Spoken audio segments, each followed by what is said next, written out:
राधे दोस्तों, तो आज मैं 12th केमिस्ट्री का चैप्टर नंबर 2 सॉल्यूशन का लेक्चर नंबर 2 लेकर के आया हूं और आज मैं चर्चा करने वाला हूं सांद्रता के पद पर। सांद्रता के पद से संबंधित 3 पद, द्रव्यमान प्रतिशत, आयतन प्रतिशत और द्रव्यमान आयतन प्रतिशत पर मैंने इन डिटेल इन डेप्थ पिछले वीडियो में चर्चा कर दी है। अगर अभी तक वो वीडियो नहीं देखे हैं तो डिस्क्रिप्शन में लिंक है और जाकर के उस वीडियो को पहले देखिए, तब यहां पर बेहतर समझ आएगी। चलिए बिना समय गवाए, बिना देर किए आज की वीडियो की शुरुआत करते हैं।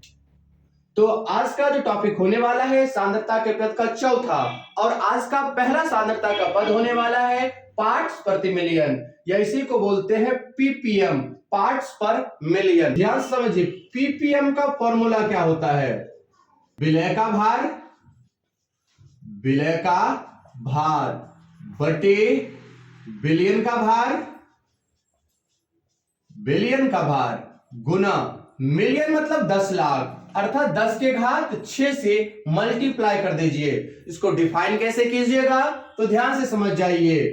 किसी विलियन के 10 के घात 6 भार भागों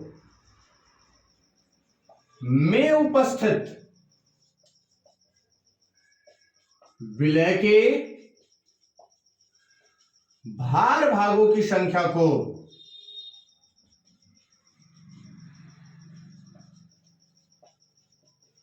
पीपीएम कहते हैं। किसी बिलियन के 10 के घात 6 भार भागों में उपस्थित विलय के भार भागों की संख्या को पीपीएम, पार्ट्स प्रति मिलियन कहते हैं। चलिए इस पर एक क्वेश्चन करवा दें जिससे आपको पार्ट्स प्रति मिलियन तुरंत और बेहतर से क्लियर हो जाए। तो चलिए बिना समय गवाए इस पर एक क्वेश्चन लिखते हैं। तो 500 ग्राम दंत मंजन में 0.2 ग्राम फ्लोराइड उपस्थित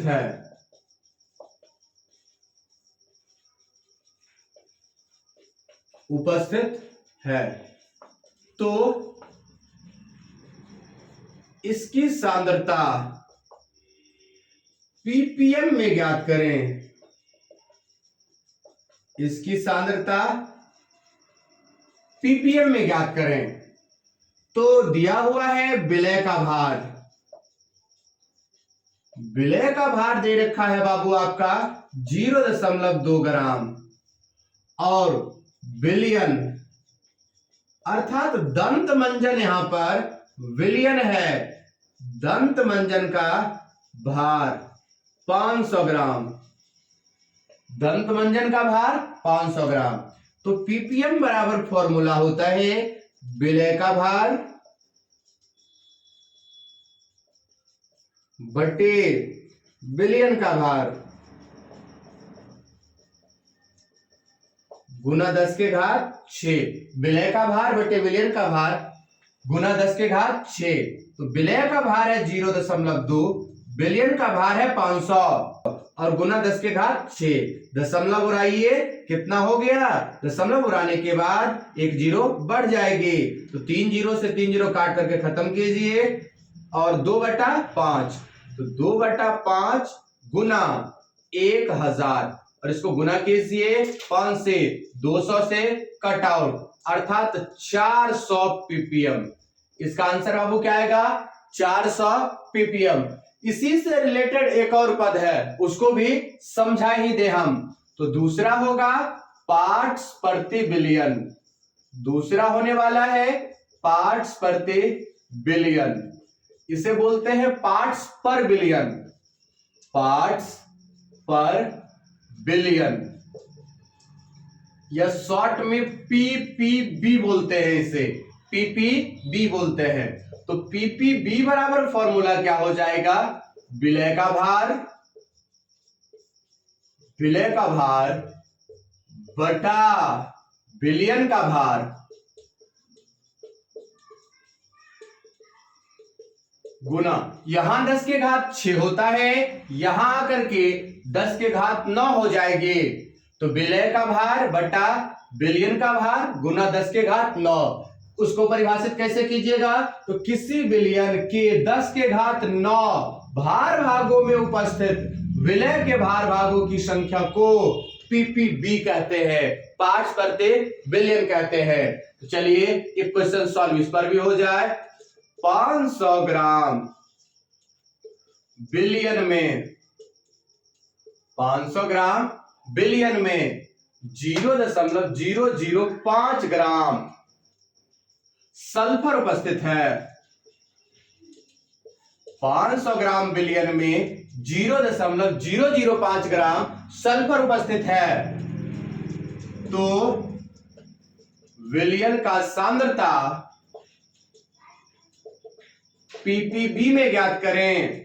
विलयन की सांद्रता पीपीबी में ज्ञात करें। 500 ग्राम बिलियन में 0.005 ग्राम सल्फर उपस्थित है, तो विलयन का सांद्रता पीपीबी में ज्ञात करें। तो चर्चा करते हैं, जो आपका सल्फर की मात्रा दे रखा है, सल्फर की मात्रा आपके पास है 0.005 ग्राम, और विलयन का जो भार है, अर्थात विलयन की जो मात्रा है, विलयन की मात्रा हमारे पास बाबू अवेलेबल है 500 ग्राम। विलयन की मात्रा हमारे पास अवेलेबल है 500 ग्राम।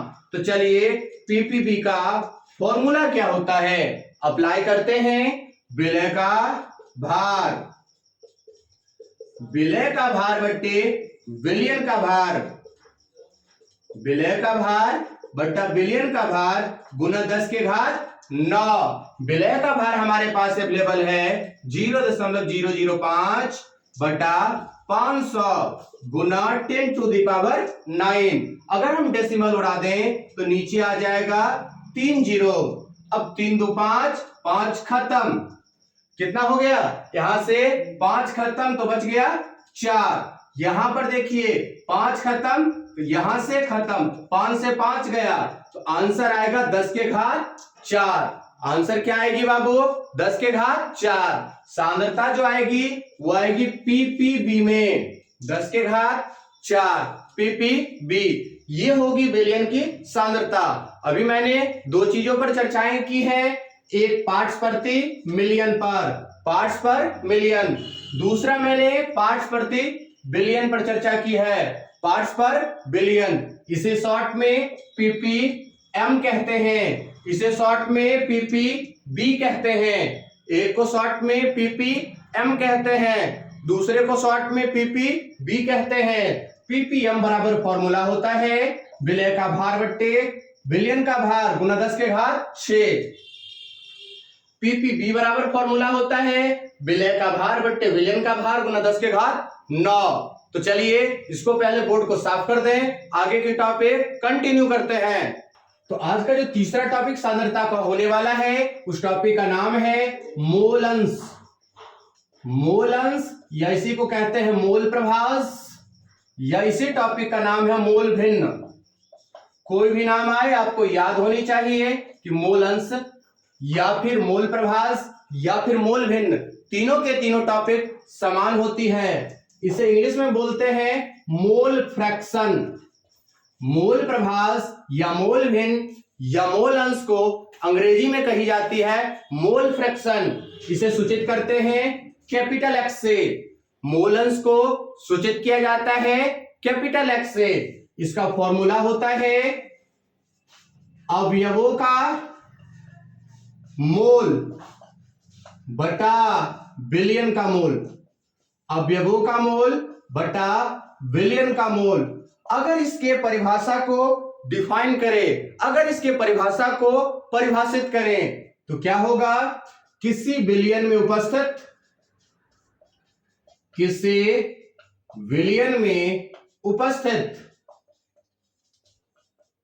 विलय या विलायक का मोल, विलय या विलायक का मोल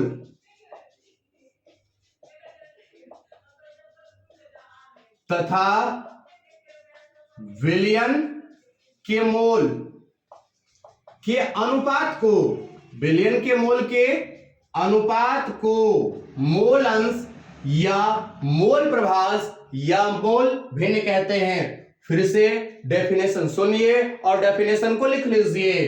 किसी विलयन में उपस्थित विलय या विलायक का मोल तथा विलयन के मोल के अनुपात को, विलयन के मोल के अनुपात को मोलंश या मोल भिन्न या मोल प्रभाज कहते हैं। ये चीजें हो गई। मान लेते हैं कोई विलयन है जिसमें दो अवयव उपस्थित है, एक अवयव ए, एक अवयव बी।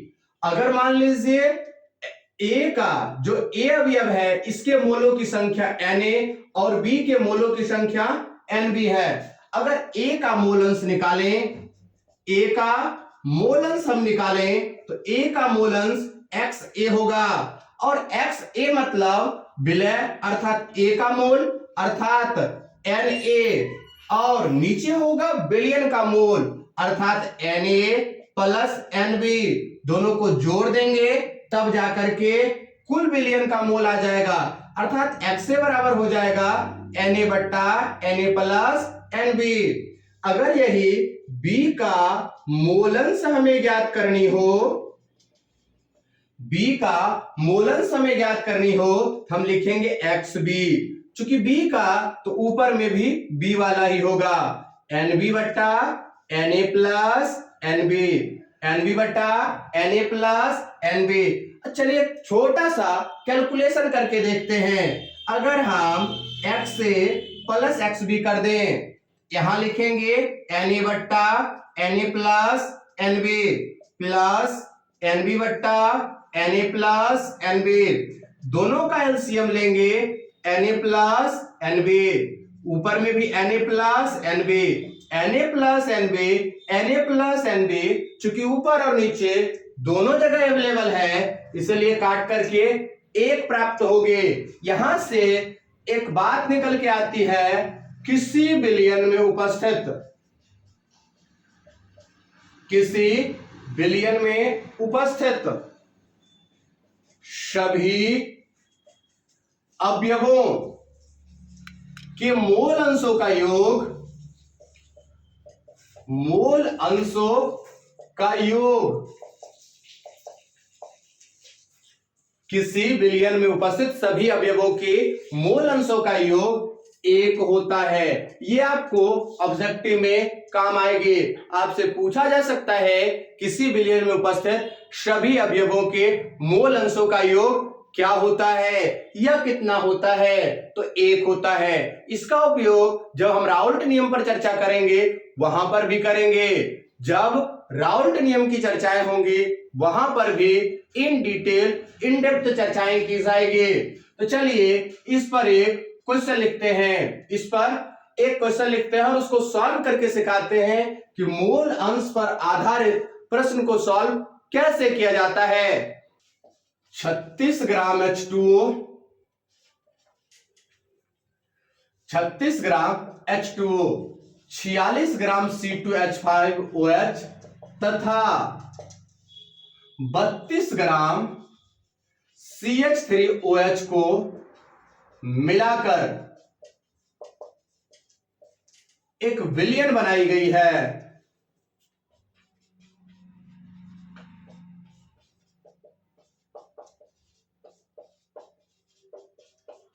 एक विलयन बनाई गई है तो विलयन में उपस्थित, विलयन में उपस्थित प्रत्येक अवयव,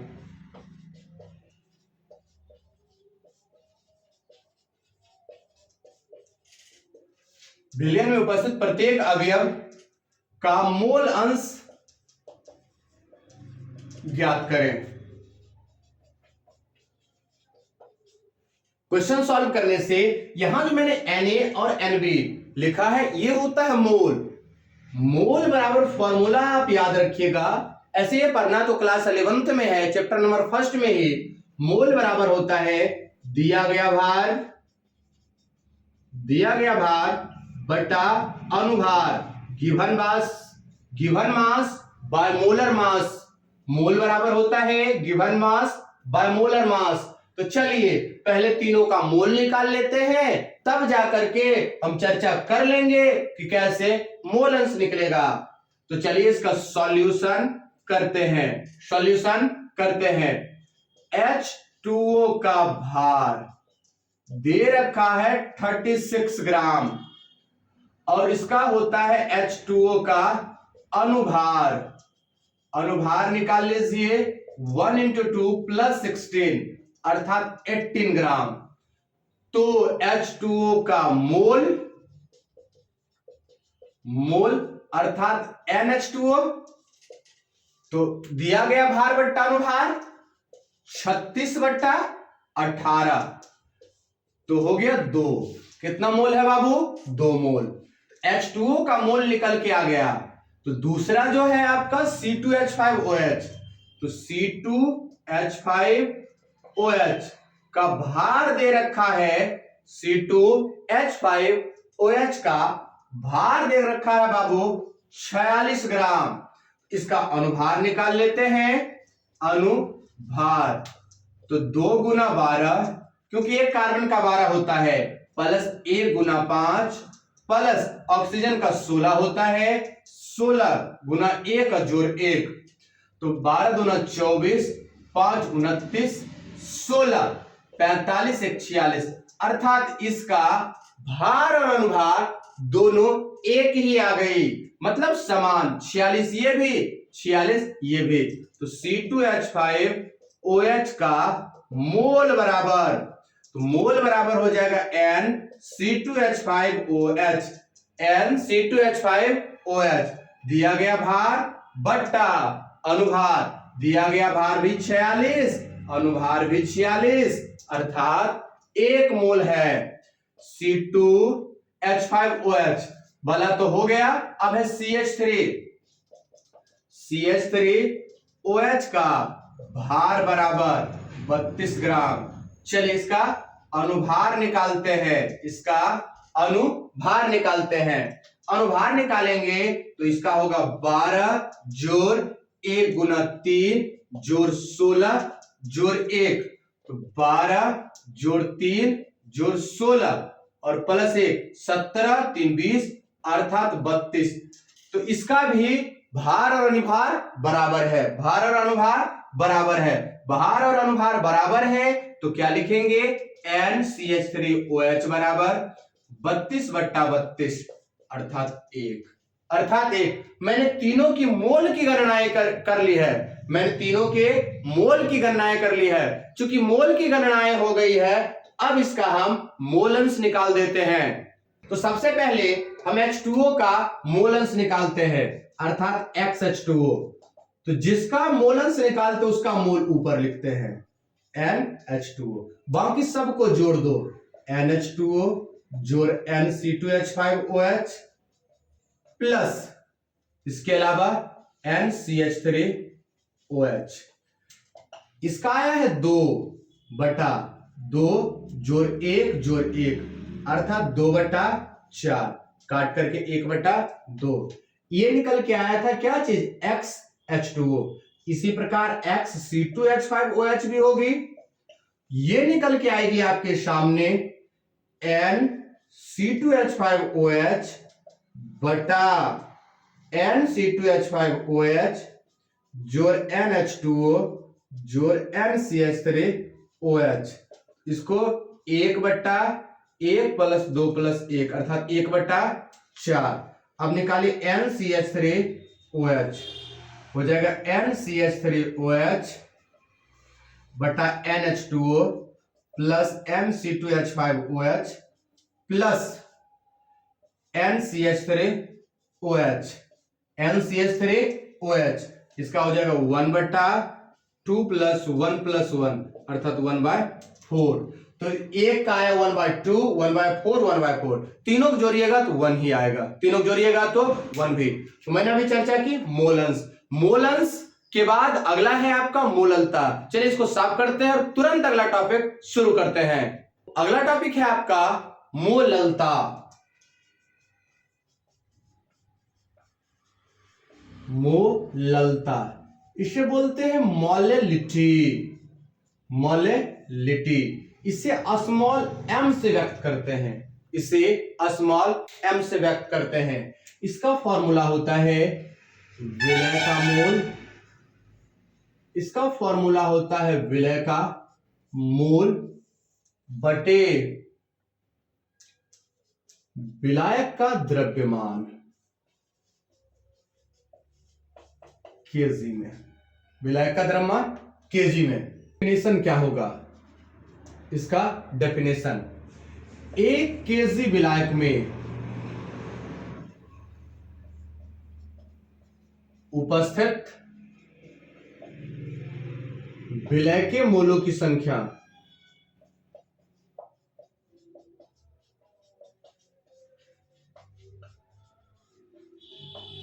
को मोललता कहते हैं। 1 केजी विलायक में उपस्थित विलय के मोलों की संख्या को मोललता कहते हैं। मोललता को स्मॉल m से व्यक्त किया जाता है। इसका SI यूनिट मात्रक होता है मोल प्रति केजी विलायक।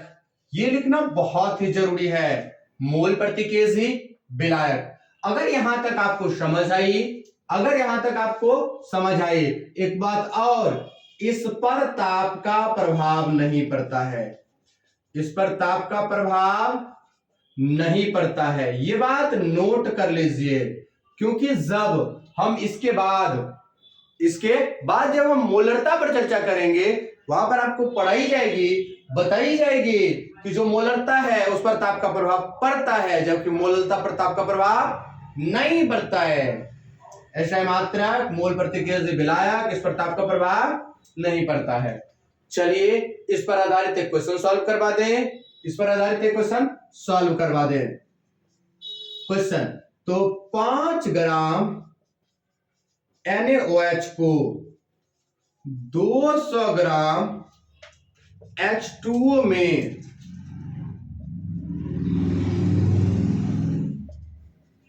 घोलकर विलयन बनाया गया है।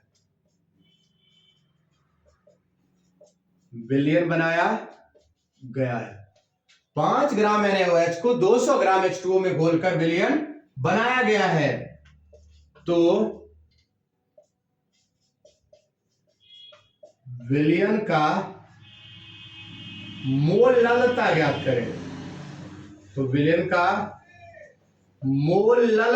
करें।